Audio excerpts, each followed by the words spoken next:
UP BEd संयुक्त प्रवेश परीक्षा में आपकी जो रैंक है वो किस स्तर पर होनी चाहिए कि आपकी जो सरकारी सीट है कंफर्म हो सके। साथ ही साथ महिला और पुरुषों में जो रैंक लाने का स्तर है क्या वो सेम है या कुछ कम अंकों पर या ज़्यादा अंकों पर उनका जो एडमिशन है वो किस प्रकार से हो सकता है।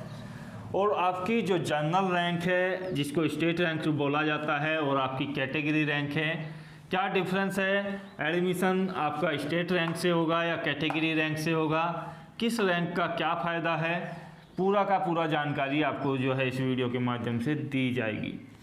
कितने अंकों पर सरकारी सीट है या कितने रैंक पर आपकी जो है सरकारी सीट है वो निश्चित हो सकती है, इसके बारे में भी आपको जो है इस बार की कंडीशन को देखते हुए बताया जाएगा।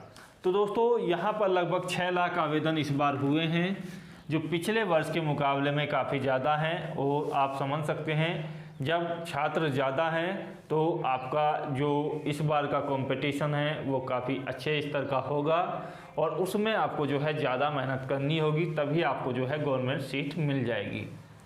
सबसे पहले बात करते हैं कि काफ़ी ज़्यादा यूट्यूब पर भी आपने देखा होगा और बताते भी हैं लोग कि गवर्नमेंट और प्राइवेट सीट आपकी 2 प्रकार की सीटें होती हैं।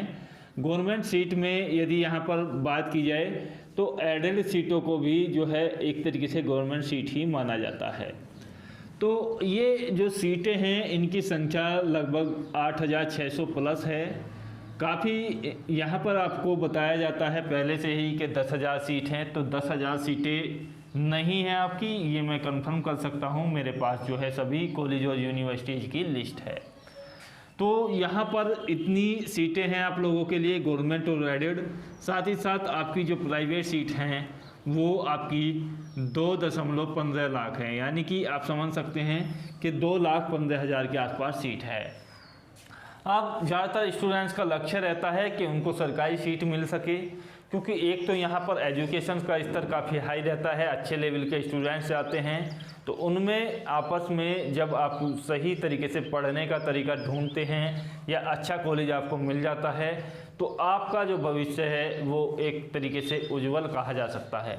तो और दूसरी जो कंडीशन है इसमें फ़ीस को लेकर के है कि बहुत ज़्यादा मामूली फ़ीस पर आपको गवर्नमेंट या एडेड कॉलेज मिल जाता है।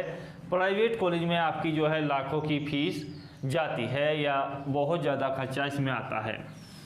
महिला और पुरुष के लिए मैं आपको बता दूं कि यहाँ पर जो आपकी गवर्नमेंट सीट है इसमें देखिएगा मेल और फीमेल यानी कि ऑल कैंडिडेट्स इसमें जो है आवेदन कर सकते हैं, जिसमें आपका महिला भी हैं या आपके जो पुरुष हैं वो भी।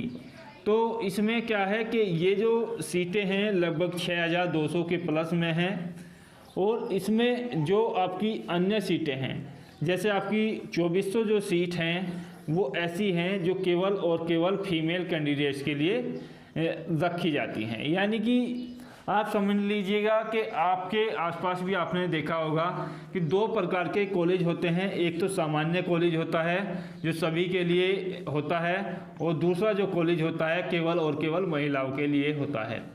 तो जो कुछ कॉलेज ऐसे हैं जो सरकारी हैं और केवल महिलाओं के लिए हैं, तो उसमें तो केवल फीमेल ही कैंडिडेट्स अपना आवेदन कर सकती हैं, यानी कि अपनी चॉइस फिलिंग कर सकती हैं। और बाकी जो आपके कॉलेज हैं उसमें मेल और फीमेल दोनों प्रकार के छात्र जो हैं अपना आवेदन कर सकते हैं। तो ये आप समझ चुके होंगे कि कहीं सीधे तौर पर आपको जो है महिला होने का फ़ायदा आपको मिल जाता है। और आपने बीएड में देखा भी होगा ज़्यादातर जो है महिला कैंडिडेट्स आपको देखने को मिलेंगी। तो ये लाभ उन लोगों को मिल जाता है। बात करें स्टेट रैंक और कैटेगरी रैंक की और कहाँ से आपका एडमिशन होगा और किस प्रकार से आपका एडमिशन होगा। यहाँ पर यदि रैंक की बात की जाए तो रैंक का गणित समझना आप लोगों के लिए काफ़ी ज़्यादा महत्वपूर्ण हो जाता है। तो मैं आपको बता दूं कि आपकी 2 प्रकार की रैंक होती है। एक होती है आपकी जनरल रैंक जिसको बोल सकते हैं या स्टेट रैंक जिसको बोल सकते हैं। दूसरी जो रैंक है वो होती है आपकी कैटेगरी रैंक। अब ये दोनों देखिएगा किस प्रकार से डिवाइड होती हैं। तो इसमें क्या है कि आपके चारों प्रकार के कैंडिडेट्स आते हैं, चाहे आप जनरल से हो, ओबीसी से हो, एससी से हो या एसटी से हो। तो इसमें क्या है मेल और फीमेल के लिए कोई भी अलग रैंक यहाँ पर नहीं दी जाती है, केवल कैटेगरी का ध्यान रखा जाता है। तो कैटेगरी में आपको जिन लोगों को रिजर्वेशन होता है, जनरल हो, ओबीसी हो, एससी हो या एसटी हो, तो जनरल कैंडिडेट्स जो है सामान्य कैंडिडेट्स कहे जाते हैं, उनको रिजर्वेशन नहीं होता है। ओबीसी, एससी या एसटी जो कैंडिडेट्स होते हैं उनको जो है कैटेगरी का रिजर्वेशन मिलता है। अब जनरल रैंक जो है सभी को प्रदान की जाती है, और मैंने जैसे कि लिखा है कि सभी कैटेगरी को प्रदान की जाती है, और जो है ये आपको जो है आरक्षित वर्ग को प्रदान की जाती है। यानी कि आरक्षित वर्ग से आप समझ सकते हैं कि विशेष कैटेगरी समुदाय से संबंध रखने वाले विद्यार्थियों के लिए। अब जैसे कि आप समझ लीजिएगा कि यहाँ पर मैं लिखता हूँ इस बार का ही उदाहरण लेकर के कि 5,91,000 स्टूडेंट्स हैं। आपने सपोज कीजिए प्राप्त किए जो आपने अंक यहाँ पर 200 अंक आपने प्राप्त किए, 200 अंक आपने प्राप्त किए 400 में से, और आपकी जो काउंटिंग की जाएगी स्टेट रैंक के अकॉर्डिंग के 5,91,000 स्टूडेंट्स हैं, और इस स्टूडेंट्स के जो हैं यहाँ पर 200 अंक हैं। तो आपको जो है सीक्वेंस से देखा जाएगा कि जिस स्टूडेंट्स के 400 में से सबसे अधिक है उसको रैंक 1 दी जाएगी। उसी तरीके से आपको जो है नीचे लाते हुए देखा जाएगा कि लगभग आपके 200 अंक हैं, और आपका जो नंबर है वो यहाँ पर 2 लाखवां नंबर है। तो 2 लाख क्या हो गई आपकी, यहाँ पर हो गई स्टेट रैंक। तो ये जो रैंक है इस तरीके से दी जाती है, और ये सभी कैंडिडेट्स में इसमें जो है किसी प्रकार का भेदभाव नहीं रखा जाता है। वो देखा जाता है कि आपका जो रैंक है वो कौन से नंबर पर बनता है, तो आपको जो है वही रैंक दी जाती है आपके मार्क्स के अकॉर्डिंग। अब कैटेगरी रैंक में क्या होता है कि आप मान लीजिएगा कि एससी कैटेगरी से हैं, और एससी कैटेगरी के स्टूडेंट्स की संख्या जैसे कि आवेदन करने वालों को पता होगी, जो आवेदन ले रही है लखनऊ यूनिवर्सिटी के, मान लीजिएगा एक तौर पर ये मैं आपको बता रहा हूँ, असली जो है मुझको नहीं पता है कि कितने स्टूडेंट्स हैं एससी के, लेकिन ये मान करके चलिएगा कि 1.91 लाख है, यानी कि 1,91,000 स्टूडेंट्स हैं, और आपने जो प्राप्त किए अंक हैं वो 200 अंक आपने प्राप्त किए हैं। तो आपको जो रैंक मिलेगी वो आपके यहाँ से काउंट की जाएगी कि 1,91,000 स्टूडेंट्स में यदि आपने 200 अंक प्राप्त किए हैं तो आपका जो नंबर है वो कौन सा है, तो इसको बोला जाएगा आपकी जो है कैटेगरी रैंक बोल दो या आप एससी रैंक बोल दो।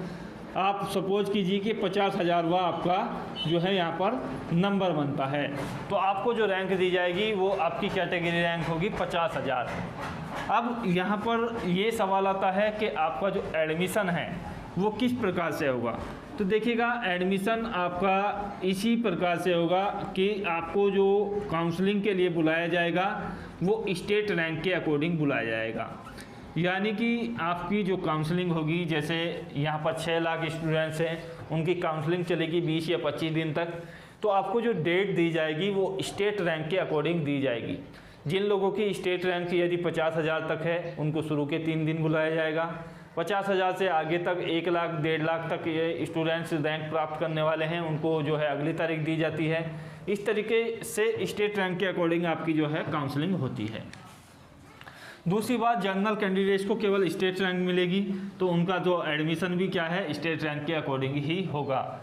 या अदर स्टेट के जो कैंडिडेट्स हैं उनको भी जो है यहाँ पर रखा जाता है इसी के अकॉर्डिंग कि उनको जो है स्टेट रैंक ही प्रदान की जाती है, रिजर्वेशन नहीं दिया जाता है। एडमिशन जो है आपका यदि आप रिजर्वेशन कैटेगरी में हैं तो आपका जो एडमिशन है वो कैटेगरी रैंक के अकॉर्डिंग ही आपका होगा। रैंक यदि आपकी अच्छी है तो आप समझ सकते हैं कि आपका एडमिशन कैटेगरी रैंक के अकॉर्डिंग होगा। मान लीजिए किसी कॉलेज में आपकी जो है 100 सीट हैं, 100 सीट में से आपको जो है रिजर्व रखी जाती हैं, 50 सीट आपकी जो है जनरल कैंडिडेट्स के लिए होती हैं। उसमें क्या है कि जनरल में आप समझ सकते हैं कि जिसके भी अच्छे मार्क्स होंगे वो सभी आवेदन कर सकते हैं, भले ही आप ओबीसी से हों, एससी से हों या एसटी से हों या जनरल से हैं।